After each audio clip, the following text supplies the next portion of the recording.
एक बूढ़े गिद्ध ने बताया, आखिर बुढ़ापे के समय औलाद साथ क्यों छोड़ जाती है।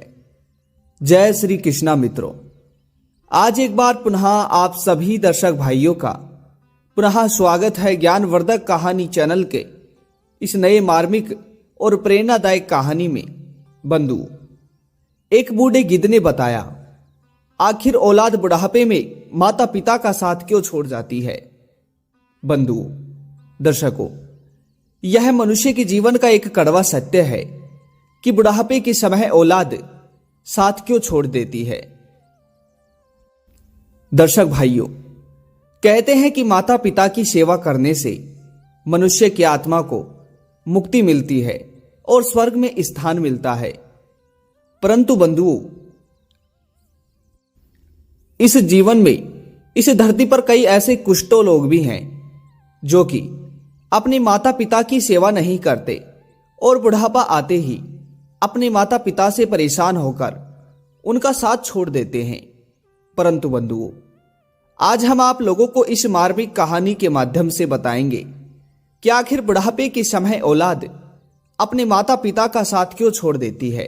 बंधु, अगर आप हमारी इस कहानी को पहली बार सुन रहे हैं तो आप सभी से मेरा निवेदन है कि इस चैनल को अभी तक सब्सक्राइब नहीं किया तो एक सब्सक्राइब अवश्य कर दे।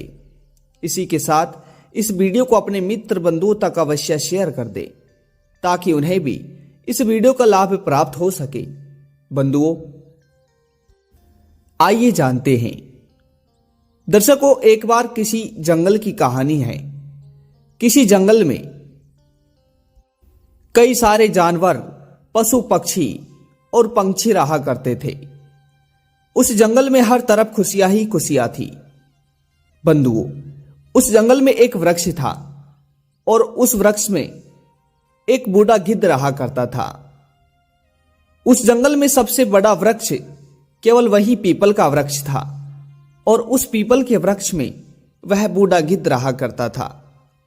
वह बूढ़ा गिद्ध बहुत वृद्ध था, उसे अपनी नेत्रों से कुछ दिखाई नहीं देता था। और बंधुओं, यह किसी ने सत्य ही कहा है कि जब मृत्यु नजदीक होती है और बुढ़ापा आया हुआ होता है तो यमराज अपनी मृत्यु के ये 4 संकेत भेजते हैं, जिनमें से एक बुढ़ापे के समय अंधा होना भी होता है। बंधु, इस तरह से उस बूढ़े गिद्ध को अपने नेत्रों से कम दिखाई देता था। बेचारा खान पान की व्यवस्था तक खुद नहीं कर पाता था, इसलिए पूरे जंगल में वह बूढ़ा और सबसे ज्यादा वृद्ध था। जंगल के सभी जानवर, सभी पंछी उस बूढ़े गिद्ध की बहुत इज्जत किया करते थे और रात्रि होते ही जंगल के सभी जानवर उस बूढ़े गिद्ध के पास आकर कहानियां सुना करते थे और ज्ञान प्राप्त किया करते थे।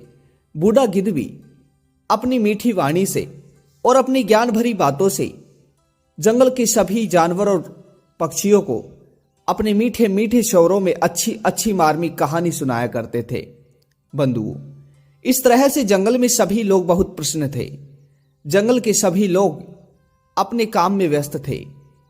बूढ़े गिद्ध को दिखाई नहीं देता था, तो इसीलिए जंगल के सभी जानवर और पक्षी मिलकर बूढ़े गिद्ध के लिए भोजन ढूंढ कर लाते और बूढ़े गिद्ध को अपने स्थान पर ही भोजन लाकर देते।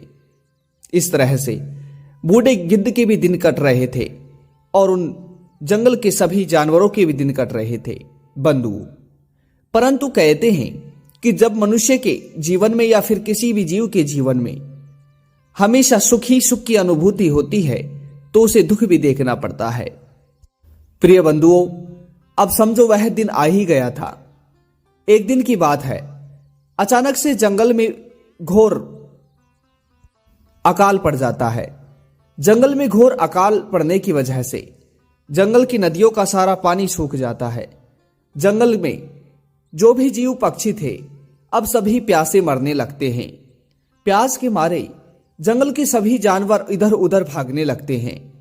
जंगल के पेड़ पौधे पानी ना होने की वजह से धीरे धीरे सूखते जा रहे थे। जंगल के सभी लोग बहुत घबरा रहे थे। बंधु कहते हैं कि जब आपदा और विपदा पीछे पड़ी हो तो उनसे बचकर भागना ही बुद्धिमानी और समझदारी होती है। इस तरह से जंगल के सभी जानवर वहां से भाग रहे थे, परंतु तभी जंगल के जानवरों को यह पता चलता है कि हम लोग तो अपनी जान, अपने प्राणों को बचाकर यहां से भाग जा रहे हैं, परंतु हमारे सबसे बुजुर्ग और हमारे पिता समान बूढ़े गिद्ध वह तो यहां से जा ही नहीं रहे, वह तो अभी भी उसी पीपल के वृक्ष पर है। तो हमें सबसे पहले उन्हें ही जाकर सूचना देनी चाहिए और उन्हें भी यहां से जाने का प्रस्ताव देना चाहिए। बंधु, उसके बाद में जंगल के सभी पक्षी इकट्ठा होकर उस बूढ़े गिद्ध के पास जाते हैं। बूढ़े गिद्ध के पास जाकर जंगल के सभी पक्षी कहते हैं, हे गिद्ध बाबा, हमारे इस जंगल में घोर अकाल पड़ा है। जंगल के सभी नदी और तालाब सूखते जा रहे हैं। जंगल के सभी पेड़ और पौधे सूखते जा रहे हैं। जंगल के लोग अब प्यासे मरते जा रहे हैं। जंगल में एक बूंद भी पानी नहीं है और हमारे जंगल पर घोर अकाल पड़ा है, घोर विपदा आई है। हे गिद्ध बाबा, अब जंगल के सभी जानवर जंगल को छोड़कर जा रहे हैं, हम भी जा रहे हैं, आप भी हमारे साथ चलो, अन्यथा हम सभी यहीं भूखे और प्यासे मारे जाएंगे। बंधु, तभी गिद्ध उन सभी पक्षियों से कहता है, अरे सुनो, तुम लोग तो यहां से जा रहे हो, परंतु जरा तुमने एक बार भी सोचा है, जब तुम लोगों का जन्म हुआ, जब तुम्हें संभालने वाला कोई नहीं था, तो यही वो जंगल था जिसने तुम्हें अपनी कोख में पाला। तुमने इसी जंगल में अपना बचपन बिताया है, अपना जीवन बिताया है, और तुम्हारे ऊपर जो भी संकट आया तो इस जंगल ने डटकर सामना किया। और आज जब इस जंगल पर संकट आया है तो तुम लोग इसे अकेले छोड़कर भाग रहे हो। भला अगर तुम्हें जाना है तो जाओ, मैं इस जंगल को अकेला छोड़कर और ऐसा ही कर नहीं जाऊंगा। बंधु, अब इस तरह के जवाब को सुनकर सभी पक्षी भगवान इंद्रदेव के पास पहुंच जाते हैं।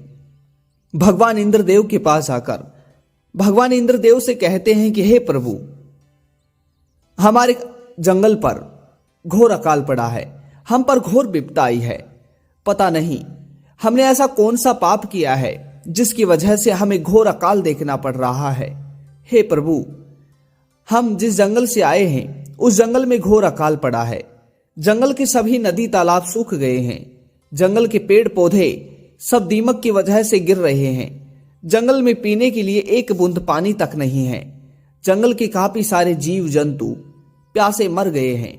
हे प्रभु, परंतु हम आप लोगों के लिए, हम आपके पास हमारे गिद्ध बाबा के लिए आए हैं।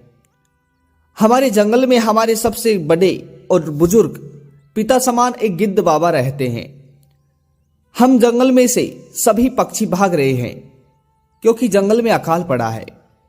और हम जब हमारे गिद्ध बाबा के पास गए तो गिद्ध बाबा हमारे साथ जाने के लिए तैयार नहीं हैं। तो हे इंद्र, हम चाहते हैं कि आप हमारे साथ चलें और हमारे साथ चलकर हमारे जंगल के सबसे बुजुर्ग उस गिद्ध बाबा से कहे कि वह भी इस जंगल को छोड़कर चले जाए, जिससे कि उनके प्राण बच सके। बंधु, फिर उन सभी पक्षियों की बातों को सुनकर इंद्र उनके साथ जंगल में जाता है। जब इंद्र जंगल में जाते हैं तो इंद्र देखते हैं कि वास्तव में जिस वृक्ष की टहनी पर वह गिद्ध बैठा था, वह वृक्ष अब धीरे धीरे नीचे गिर रहा था। बंधु, यह सब देखकर इंद्र गिद्ध से कहता है, हे गिद्ध, मैं इंद्र हूं और मैं चाहता हूं कि तुम अब इस जंगल को और इस वृक्ष को छोड़कर चले जाओ, क्योंकि इस जंगल में अकाल पड़ा है। जंगल के सभी जीव जंतु धीरे धीरे मरते जा रहे हैं और तुम भी मर जाओगे अगर इस वृक्ष को छोड़कर नहीं जाओगे तो, क्योंकि इस वृक्ष को दीमक खा रही है। अब जाओ। बंधु, फिर इंद्र की बात को सुनकर गिद्ध कहता है, हे इंद्र, आप मुझसे बोल रहे हैं कि मैं इसे छोड़कर चले जाऊं, परंतु जब मेरा इस दुनिया में कोई नहीं था, जब मेरा जन्म हुआ तो तब मुझे संभालने वाला कोई नहीं था, और इंद्र उस समय इसी जंगल ने मुझे पाला है और इसी वृक्ष की कोख में मैं सोया हूं। और आज जब इस जंगल पर, इस वृक्ष पर विपत्ता आई है तो भला मैं इसे छोड़कर कैसे जा सकता हूं। हे इंद्र, मुझसे ये देखा नहीं जाएगा। अगर ये जंगल और ये वृक्ष नष्ट होगा तो मैं भी इनके साथ नष्ट हो जाऊंगा, मुझे इसी में खुशी मिलेगी। बंधु, उस बूढ़े गिद्ध की ऐसी बातें सुनकर इंद्र उससे प्रसन्न हो जाते हैं और इंद्र बूढ़े गिद्ध से कहते हैं कि हे गिद्ध, मैं तुम्हारी इन बातों से बहुत प्रसन्न हूं और मैं चाहता हूं कि तुम मुझसे कोई एक वरदान मांग लो। बंधु, तभी गिद्ध इंद्र से कहता है कि हे इंद्र बाबा, अगर आप मुझे कोई वरदान ही देना चाहती हो तो ऐसा करो, आप इस जंगल को पुनः हरा भरा कर दो, इस जंगल में पुनः नदी और तालाब भर दो। अगर इस जंगल का भला तो समझो मेरा भला, अगर सबका भला तो मेरा भला। बंधु, तभी इंद्र अपनी दिव्य शक्ति से पूरे जंगल को पुनः हरा भरा कर देते हैं। दूसरे जंगलों में भागे हुए जो पक्षी थे वे सभी पुनः उस जंगल में आ जाते हैं। बंधु, तो इस तरह से फिर पूरा जंगल हरा भरा हो जाता है। बंधु, इसीलिए कहते हैं कि हमेशा मनुष्य को अपने लिए सही बल्कि लोगों के लिए भी सोचना चाहिए। बंधु, आज का हमारा प्रसंग आप सभी को कैसा लगा, इस वीडियो में अवश्य बताइएगा, कमेंट बॉक्स में अवश्य बताइएगा और पुनः मिलते हैं को नई जानकारी के साथ। तब तक आप सभी लोगों का धन्यवाद। जय श्री कृष्ण।